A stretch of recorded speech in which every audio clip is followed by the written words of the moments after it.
6 inches down, they found a human pelvis and everything completely stopped. Police were called, forensic testing. The whole site was shut down. That's not a true crime podcast. This is real property in Pierce County, and the archaeologist who was standing on that site is on camera in this video telling you exactly what happened. If you're buying vacant land in Washington State, or you already own land in Pierce County or Kitsap County and you're trying to build, this video is going to save you from some of the most expensive surprises in real estate right now. I'm Lianne Hall, real estate broker serving all of Western Washington. This is part 2 of the Cultural Resource Study series, but we're starting with what nobody leads up with. There are loopholes that I found out about, and I can't wait to share them.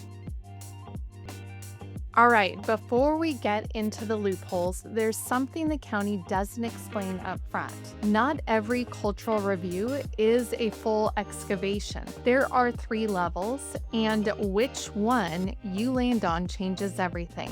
After my follow-up visit with the archaeologist, you'll see what I learned, and man, there is more and more layers to this. Here's what Pierce County doesn't put on that billboard. There are actually 3 classes of the cultural review, and most people assume they're automatically in the worst one. Class 1, desktop review only. An archaeologist will look at the records, they'll check out the maps, the historical data, and no one comes to your property, there's no shovel that's hitting that ground. And if the background research shows no known cultural resources in your disturbance area, that's it and you're done. All right, class 2, you get this field testing required. This is the shovel test survey you're going to see on camera in a few minutes. You're going to see background research is flagged somehow, and now they have to go out and physically test the soil. All right, in class 3, the one no one wants, there are definitely significant resources confirmed. A DAHP site alteration permit is now required on top of everything else you have to do. This is truly the most significant, expensive, complicated path. So most properties don't start at class 3. Many don't even make it past class 1. But nobody's telling buyers that. So they hear cultural resource study and they assume they're about to spend about $50,000. Maybe or maybe not. It really depends on when your desktop review finds, and honestly, for us going through this, over this period of time, we've learned a lot that I wish somebody would have told us from the county up front. All right, let's get to the loopholes. This is the part I honestly wanted to share with everyone because you've heard my spiel maybe in part 1 about this, but there are loopholes and they're legitimate. There's legal ways to build on your land without triggering this process at all. Loophole number 1, no permit, no cultural review. So, the cultural review requirement is in Pierce County, and it's tied directly to the permitting process. The ordinance applies to, quote, all land use and development requiring an approval or permit. So if your project doesn't require a county permit, you may not need a cultural review at all. All right, here's some of the best things I learned on our last visit. This is where it gets pretty useful. Because Pierce County has a specific list of structures that don't require a building permit, well, if it doesn't require a permit, guess what? It's likely not going to trigger that cultural review either. So let me give you the actual list of what's not going to trigger it. So obviously storage sheds and tool sheds up to about 200 square feet, 1 story. If they're not heated and they're at least 3 feet from your property line, guess what? No permits required. Another one that will not trigger it is fences up to 6 feet high. Obviously, you're not having a building permit. So decks, sidewalks, and driveways not more than 30 inches above grade and not over. You can't have them over a basement or a floor below. You're not needing a permit. Okay, some of the other things, retaining walls under 4 feet in height. They're measuring from the bottom of the footing. As long as they're not holding back like a slope or a surcharge, you don't need a permit. Water tanks sitting directly on grade under about 5,000, you won't require a permit. Not sure if this helps, but self-contained hot tubs and spas entirely above ground, not connected to your portable water or they're not on septic. Obviously, you're not going to need a permit. All right, so these are no-brainers, but here's the big one for everyone with a larger rural parcel. If you own 5 acres or more and your land is zoned for agricultural use, you can put on an agricultural structure up to 600 square feet with no building permit. So a barn, an animal shelter, equipment storage, up to 2 of these structures per parcel. Now, here's the important caveat. No permit doesn't mean no rules. All of these structures still have to meet like setback requirements. They still have to be built to code, and some parcels have additional overlays. Obviously, you've got your shoreline requirements, your wetlands, your critical areas. That adds to their own requirements, obviously, on top of this. So even though I'm telling you this, I would always verify this with the county before you build. But what my point is there's more you can do on that land than you think before you ever even trigger this process. Loophole number 2, this was a fun one I found out from him, is don't break ground past 6 inches. So 6 inches, that's the practical threshold. Once you're excavating past that 6 inch of topsoil into native undisturbed ground, then you've got different rules, right? But both structures that sit on top of the ground without significant excavation are in a different category entirely. Look up online the type of structures that you can put that you don't have to go below 6 inches. All right, now, I hear the container home skepticism.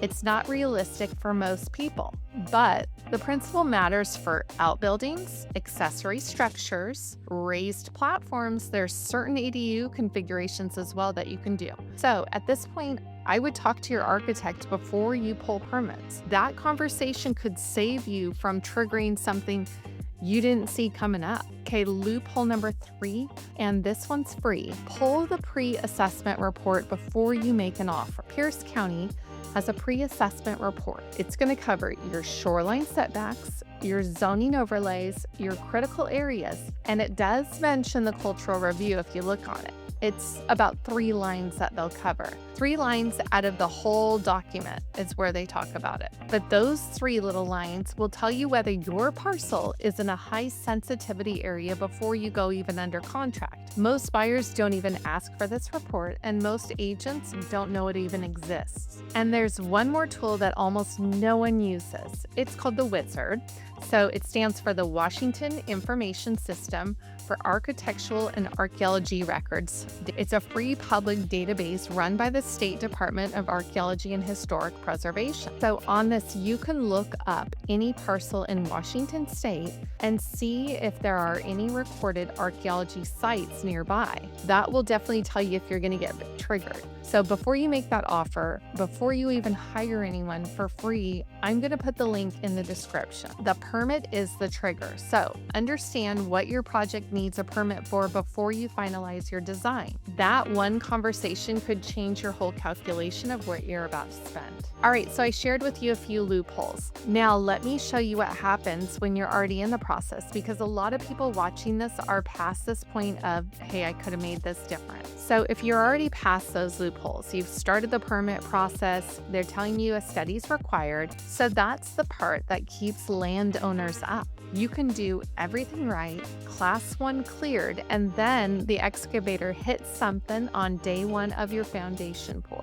which is why, and this is really important, even when your cultural study comes back clean, you may still be required to have monitoring of the archaeologist on site during construction the whole time your foundation is going in at around $165 an hour. And there's something else that applies to every single project, even the ones that come back completely clean. It's called an Inadvertent Discovery Plan. An IDP is a written document that tells your contractor exactly what to do the moment anything is found during construction. Stop work, you secure the area, they give you who to call, in what order. It's required for every single project, class 1 through class 3, even if your desktop review found nothing. So what this means practically, your general contractor needs to know this plan exists and needs to have it on site.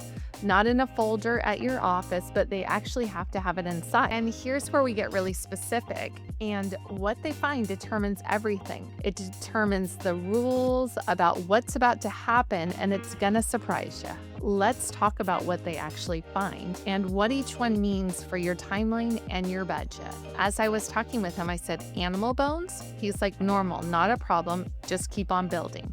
Worked animal bones, which I learned, those are bones that show signs of being cracked by a tool or processed for food. Now that's a totally different conversation. So what that means is someone was eating here, and that's going to change your complete site classification. What about human remains? Obviously, everything is going to stop. So under Washington state law, and I mean actual Washington state law, the moment you find human remains, during construction, all work must cease immediately. So the county medical examiner is now going to take jurisdiction. Law enforcement is obviously notified.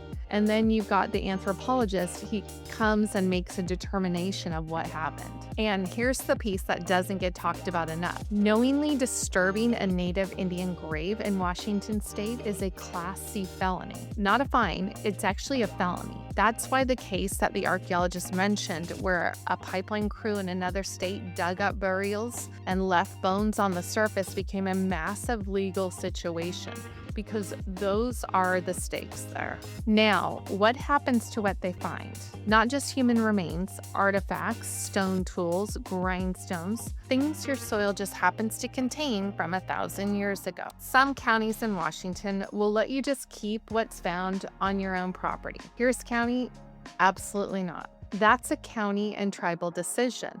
They could come back later and retrieve it if they want it. It stays in the ground, or it will go to them, even when it's on your land, even when you paid for the study, and even if you found it. This is the mechanism that turns a manageable study into a financial nightmare, and they're saying this is completely by the book. When they find something, and I mean anything, they don't just note it and move on.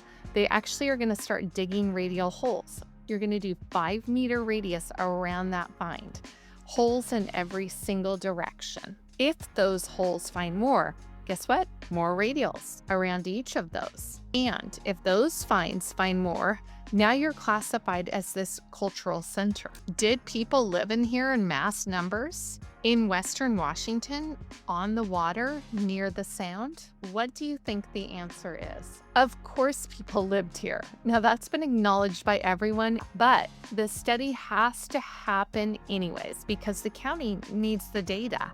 And the landowner, guess what? You're going to pay for it. $15,000, not done. And we're going to have monitoring during foundation excavation. Pierce County requires monitoring during all ground disturbances for any project that was triggered a Class 2 or 3 review. That's an archaeologist that's just standing on your job site at around, again, $165 an hour for the entire duration of that foundation pour. Now, here's a number from the Moss-Benect Act that puts this in perspective. For larger projects, anything over $50,000, the industry standard for cultural resource mitigation costs is roughly 1% of your total project costs. So on a $500,000 build, that's about $5,000 minimum just for mitigation, before monitoring, before the study itself. And monitoring during that excavation is completely separate.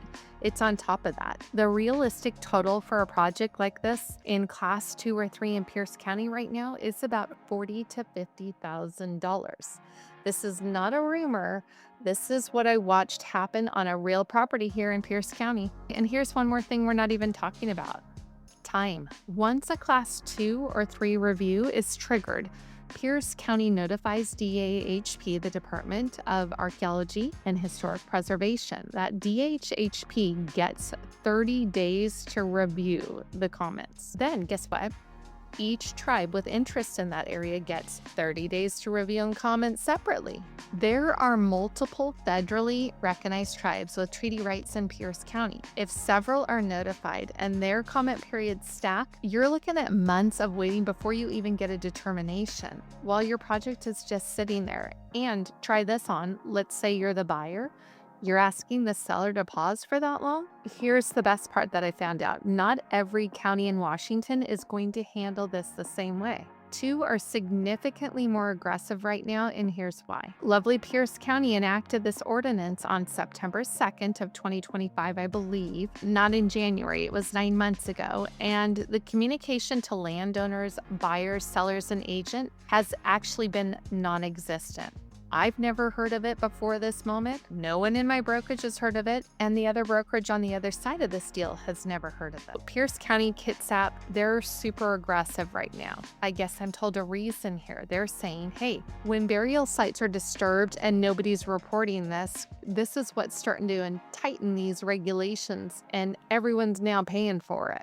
Here's the weird part. So a contractor in another state digs up human remains. Okay, he leaves the bones on the surface. He doesn't call in anything like that. He doesn't document it. And now every landowner in Pierce County pays for it through this ordinance they've never even heard about that was passed 9 months ago, with no communication to anyone from the county. Even a licensed attorney I know has never even heard of this until I brought it up. Now, that's not criticism. This is a 9-month ordinance with almost no outreach, is what I'm trying to say. But it's exactly why I'm putting this video out there. So does Pierce County realize what they're actually doing to property values here? I don't think they fully thought through what happens when enough buyers figure this out and just start buying in other counties, Mason County, Thurston County, somewhere else entirely, because they don't want to deal with this crap. When something is found on your property, here's exactly what happens next, because nobody's drawing the chain out. The archaeologist finds something. They're then going to report it to Pierce County. County notifies DAHP and 30 days to review. County notifies each tribe. Another 30 days on each tribe to respond to county. County relays that back to the archaeologist, and then the archaeologist tells you. So I've laid out the whole chain there. Every handoff, the clock is running. The monitoring hourly rate doesn't stop while your emails are going back and forth between county officers and tribal representatives. That's the real estate reality here. Most buyers will not wait out an extended cultural study process. The minute you tell a buyer their closing is on hold because the county, guess what, is consulting with the tribal representatives about a stone they found 6 inches underground, most buyers are taken off. Which means if you are a seller with vacant land in Pierce County or Kitsap County right now, you need to know about this before you list, not after you're under contract. Feel free to contact me. Now that I've gone through this, I definitely would approach this with a different strategy with my sellers. All right, guys, here's your action list for all you buyers, your sellers, landowners, whatever. I'm going to give you this list here. So if you are a buyer considering buying vacant land in Pierce County or Kitsap County, number 1, run your parcel through that WISAARD first, free public database. Link is in the description, like I said. See if there are any recorded archaeology sites anywhere near your property before you make that offer. 2, pull the pre-assessment report from Pierce County before you go under contract. Don't hold that seller up in a contract while you figure that out. It's free through the county. It tells you if your parcel's overlays the shoreline, the critical areas, your cultural sensitivity. Ask your agent for it. This is their job. If they don't know what it is, give me a call. I'll help them or help you. Now 3, understand which class of review you're likely in once you've seen that. A desktop review is not the same as that full excavation. Ask the county archaeologist early on what level they think it is. That one conversation is going to pretty much orientate your whole timeline and budget. And 4, let's price the study into your offer. If the seller has already completed a cultural resource study and it came back clean, that has tons of value. You don't have to do it again, so negotiate accordingly. Okay, let's go to the sellers. If you've got vacant land in Pierce County, number 1, if you've already done a cultural study and spent money on it, that is truly a selling point I would make sure to put in your marketing remarks. Market the heck out of this. A buyer stepping into a parcel with a completed study and now you've got this clean result is dramatically better position than somebody obviously starting at ground zero. And number 2, If you haven't done that study yet and you're planning to list, consider whether doing maybe the Class 1 desktop review first gives you that cleaner listing.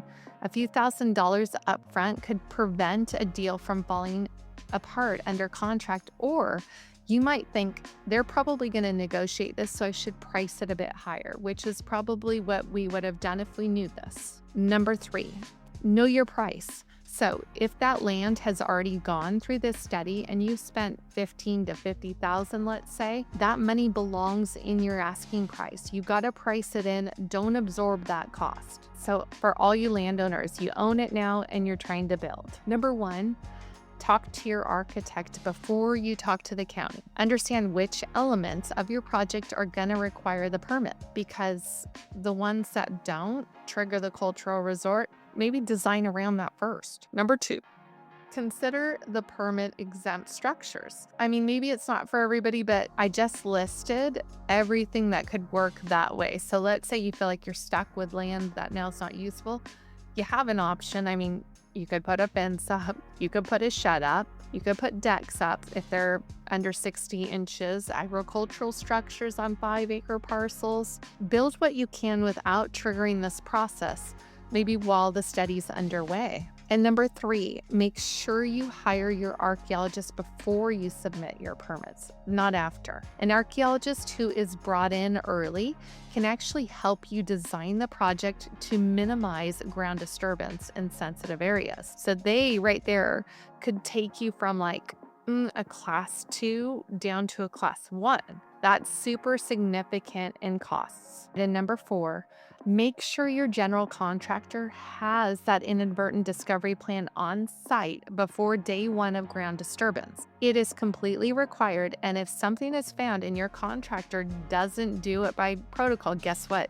You actually have the legal problem on top of a construction problem. And if the land is genuinely shut down, study done, findings extensive, building is not going to happen, you can approach the tribe directly and ask if they want to purchase it. That's what I would do. I'd be like, you just made my land completely unusable.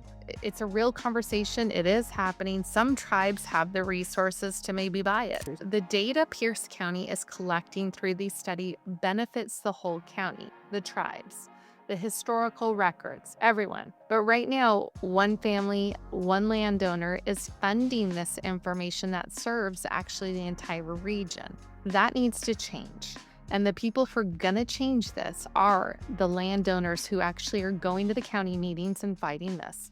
The realtors who are bringing this up, they need to speak for this as well, and educate your buyers. Make sure your buyers are asking questions. Make sure your sellers know this up front, and go to the county, complain, because it's ridiculous. So if you're buying vacant land in Western Washington, specifically in Pierce County, Kitsap County, do not make an offer without understanding this process first. I've told many in my video before, I have a free relocation guide that covers what you need to know before you buy in this market. I would definitely go onto that WISAARD link. I do the Pierce County pre-assessment report process. These are both referenced inside the video here, and the link is, like I told you, it's going to be in the description. You have a specific piece of land that you're looking at right now, or you own land and you're trying to figure out what your options actually are, reach out to me directly. My number is in bio, 253-853-6200.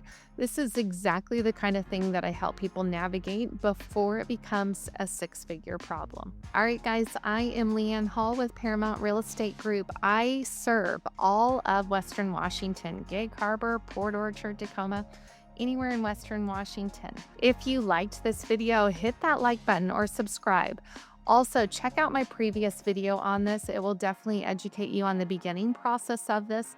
I'm here to help in any way, so feel free to reach out. I answer every single question here myself. No robots, it's me. Would love to chat with you. Thanks again for joining me today. Have a good one.